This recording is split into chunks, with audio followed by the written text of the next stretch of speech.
Hi there, viewers. Today, I'm joining a conversation with author Brendan Conboy, the author of Legacy of the Mimics and quite a lot of other books that he has written. It's a pleasure to have Brendan on the show today. Welcome on the show, Brendan. Well, thank you for having me, Peter. It's a pleasure being here with you. Yeah, it's a good pleasure to have you featured on English literature. So, Brendan, could you tell us about your book, Legacy of the Mimics? How does this book come about? What inspired you to write Legacy of the Mimics? Yeah, well, Legacy of the Mimics is a sequel. So the first book inspired me to write the sequel. The first book is called Invasion of the Mimics. Oh, So I need to tell you about that one yeah, to explain about the second one.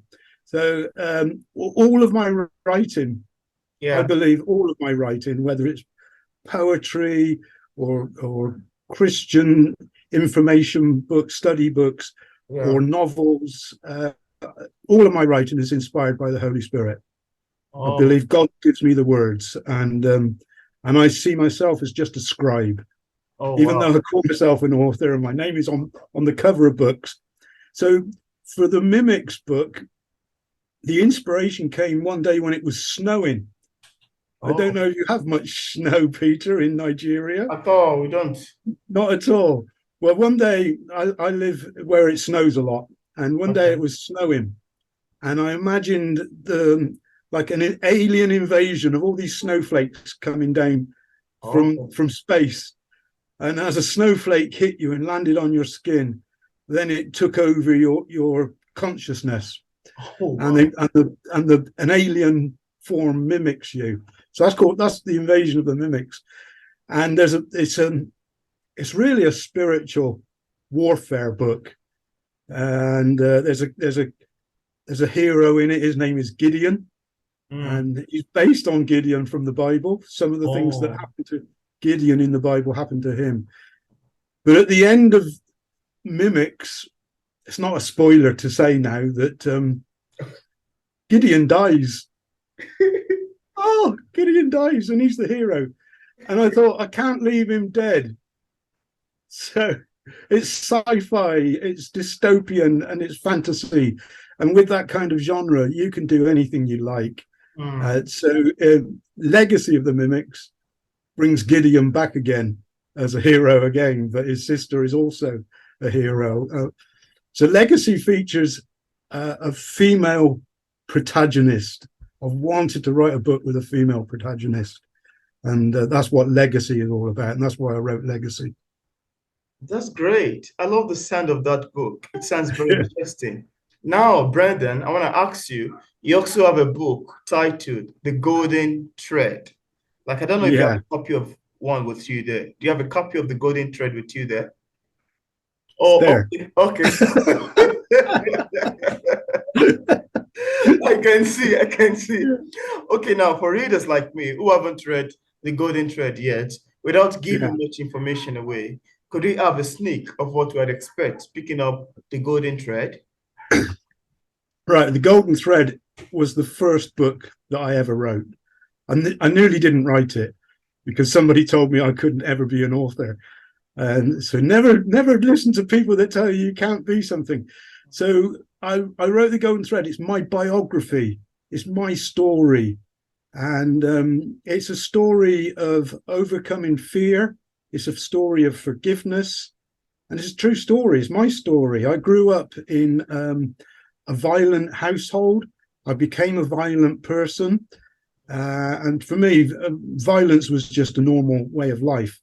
Oh, wow. And so it's a story of redemption, and it's a story of how I found Jesus at the age of 26 years old. But before getting to the age of 26, I'd gone through a lot of bad stuff, including nearly taking my own life, and being that seriously depressed and messed up in the head. I was a messed up kid, and it's also a story of God turned my life around, and he took what I had experienced as a child, as a teenager growing up, and he made me a youth worker. And he gave me a role of working with young people that were going through that same sort of oppressive lifestyle. And so it's a story of setting up a project that supports those young people, and that project is still going today. So the reason why it's called the Golden Thread is because if you look at our lives, I see our lives as like a tapestry, and different moments, different times in our lives are like different scenes of that tapestry. Absolutely. And I realized, looking back at my life, that God had his hand on my life way back when I was thinking of taking my own life, long before I knew him personally. And I see that as God's golden thread being woven through our tapestry of life. And at the difficult times in life when you can't see God's golden thread, I always say to people, turn the tapestry over and it's there on the back. That's why it's called the Golden Thread. Oh, wow. I love the sound of this book. It's very intriguing to me. I love it. Yeah. It's been read all over the world, and it changes lives when people read it. That's great. Yeah. That's great. Thanks for having a book like that. That's quite inspiring and quite pulling. Now, Brendan, I want to ask you, ask authors, we all have different ways of reacting to feedbacks and criticism of our works. I'm curious to know your opinion about criticism. How do you react to negative criticism of your book, if you've ever had one in time past? Yeah, negative feedback is, I've got to say, it's horrible. But I also say I'd rather have negative feedback than no feedback at all. Because if you don't get any feedback, you kind of feel insignificant. and so in some respects, it's better to have negative feedback and to learn from that feedback. The difference, there's been a couple of times I've received negative feedback, and it was really horrible, and it made me want to crawl up into a little ball and not do this anymore. And I spoke to other people about the book or the books that I've received negative feedback about. Yeah. And so many other people gave me positive feedback that it outbalanced that one negative comment about one specific book. Wow. And I realized that the problem didn't lie with me and with my writing and with the book.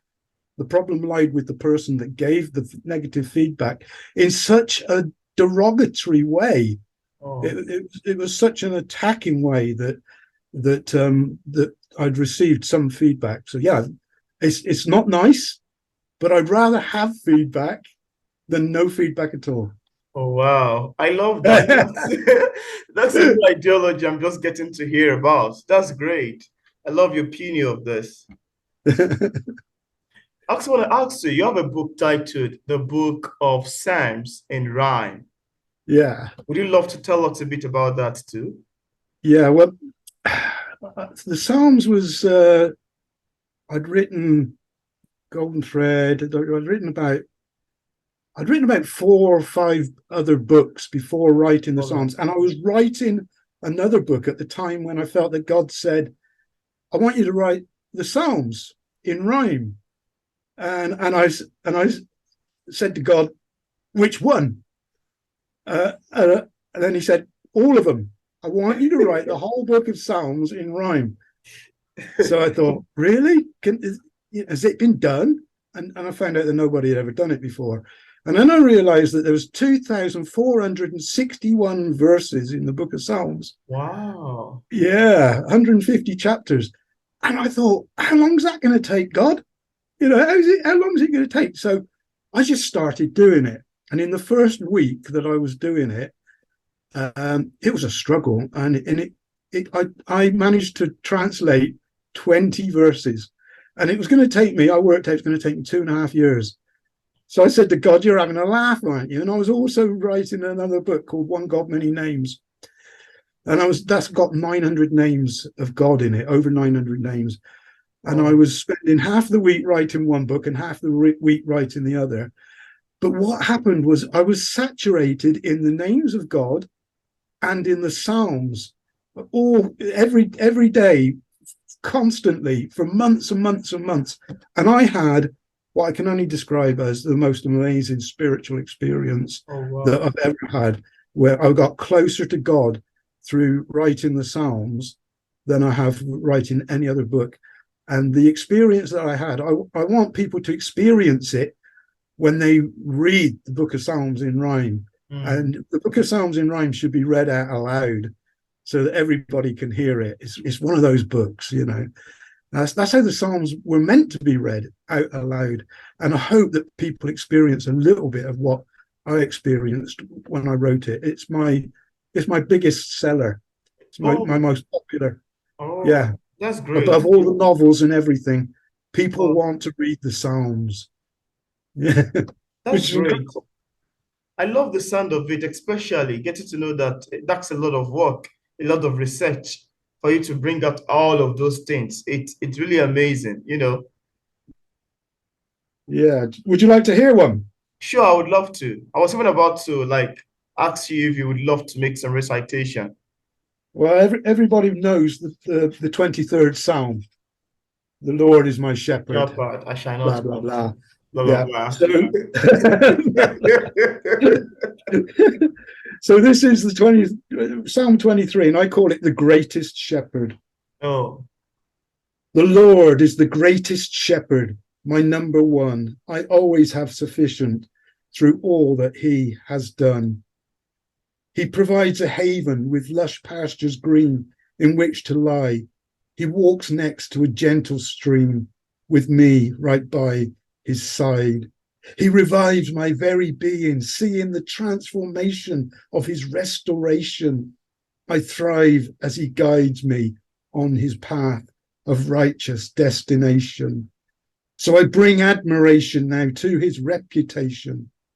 Lord, even when I have to travel the deepest, darkest gorge of depression, your authority gives me strength with peaceful impression. So I will not fear, for you are near. Now, as my enemies do fight, you provide a feast of delicious delight. You lift me, anoint me with fragrant oil that's wholly glowing, and your generous outpouring fills my heart to overflowing. In future, whatever happens, I need not worry. Why would I? Your goodness and unfailing love pursue me until the day I die.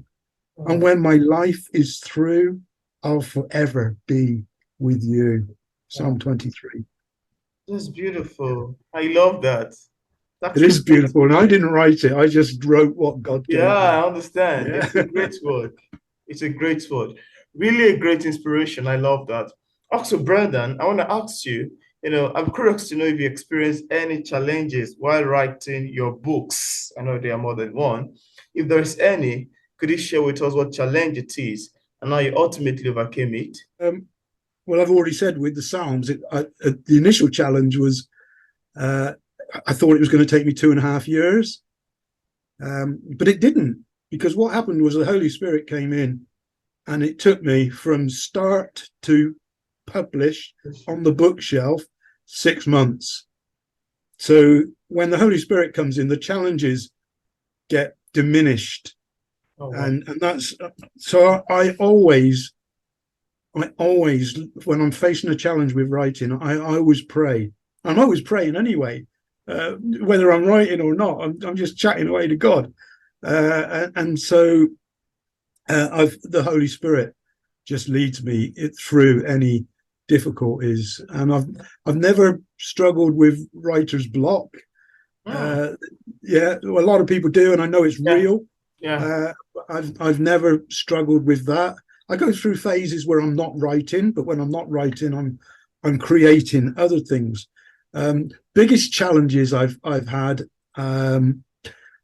is health challenges. Oh. So I've been in hospital several times with several operations, and they can stop you in your tracks. But even when I've been in hospital, I've still been writing. I've taken my laptop, notebook, pen, and I've been writing. And I'm writing poetry and stuff when I've been in hospital. When I was in hospital recently, I was having heart surgery. I was writing my next book, which is called "I'm Still Valued." Despite these challenges that we go through, I love that. for me, it's health challenges.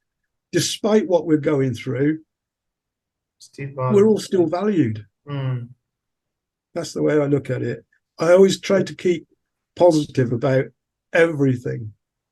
That's very inspiring. Your work's actually inspiring. Ordinarily, through this conversation that we're having, I could sense that they're quite motivating. Now, Brendan, I want to ask you, apart from the books that you've authored so far, that we've mentioned so far, can you tell us about your other bodies of work? Yeah, my main calling as a writer Yeah. is poetry. Mm.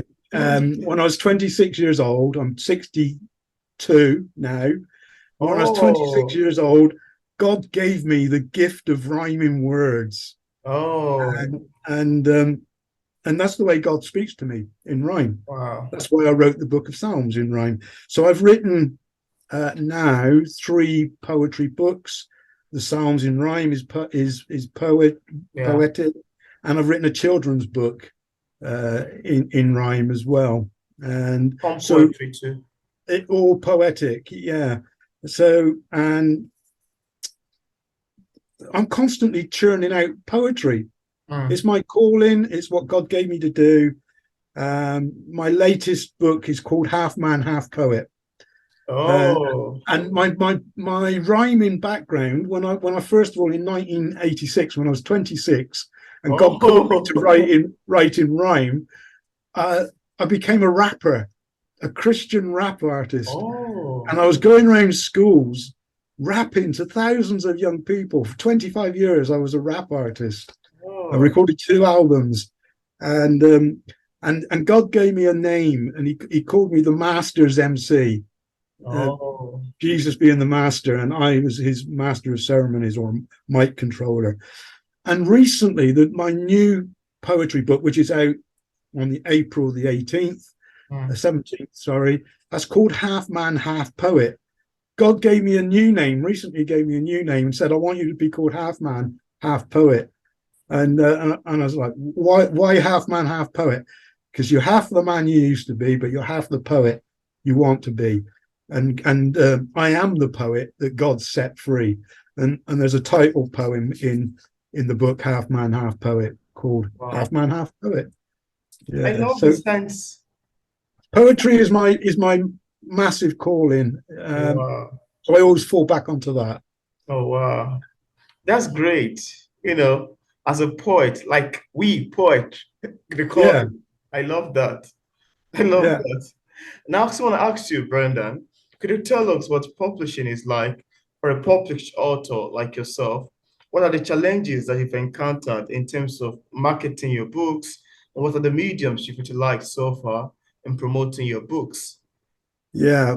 Well, I always say that writing the book is the easy part, and it's probably about 20% of the work. Yeah. Writing and publishing the book is about 20% of the work. 80% is the marketing. 80%, and that's where a lot of authors they've written a book and they've got it out there on Amazon, Yeah, published on KDP or self-published, and it's all very easy to do that nowadays. But then they fail to promote it, and there's and something that's a in major people's thing. Yeah, psyche. People don't like to promote themselves, do they? But if they don't promote themselves and push themselves out there on social media social platforms media. and Yeah, wherever they can, and shows like yours, chatting to people like you, then they're not going to get known, and they're not going to get heard of, and they're not going to sell books. It's 80% of the absolutely. work is marketing. Yeah, 80%. I use standard traditional things like a newsletter, mailing list, and I keep my followers up to date through that. People that follow me on my mailing list, they get behind the scenes information. Whereas people on social media, they get the out there type of information. yeah, Yeah. But if people want to follow me, the best way to follow me and find out more about me is through Facebook or YouTube.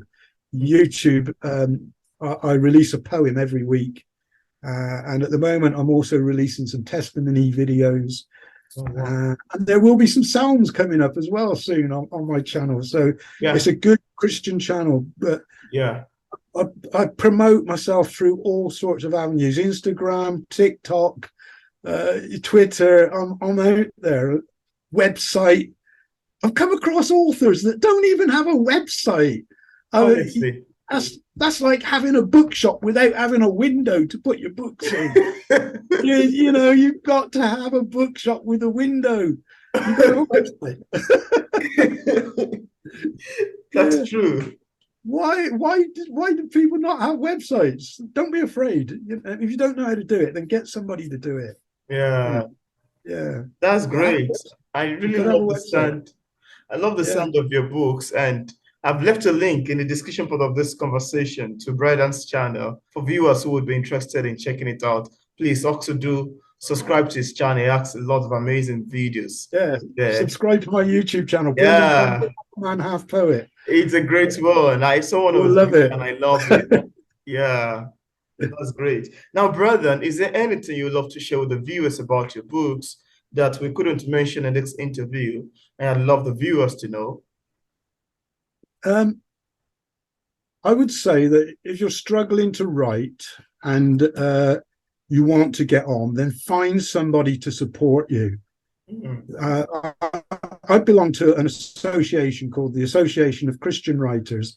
It's got worldwide members. So wherever you are in the world, you can join the Association of Christian Writers. You can find their Facebook page and go on there and just start chatting without becoming a member.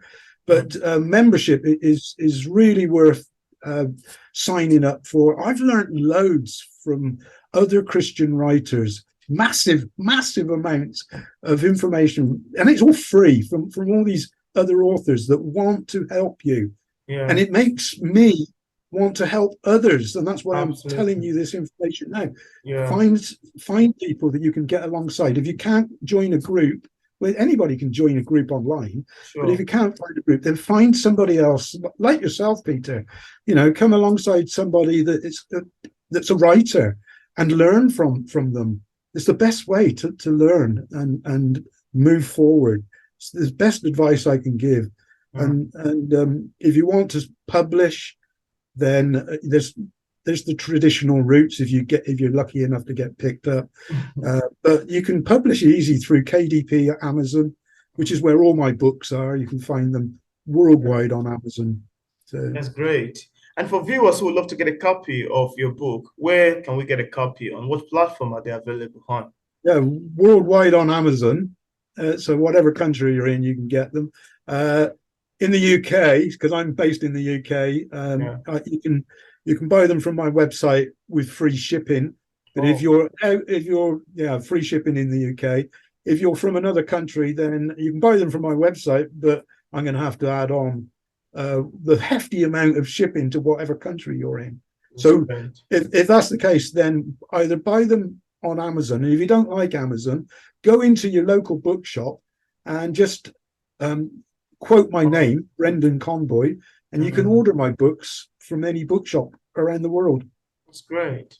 And I left a link in the description part of this interview to the purchase platform where you can get a copy of Brendan Conboy's books. So thank you so much, Brendan, for accepting the invitation to be featured on English Literature.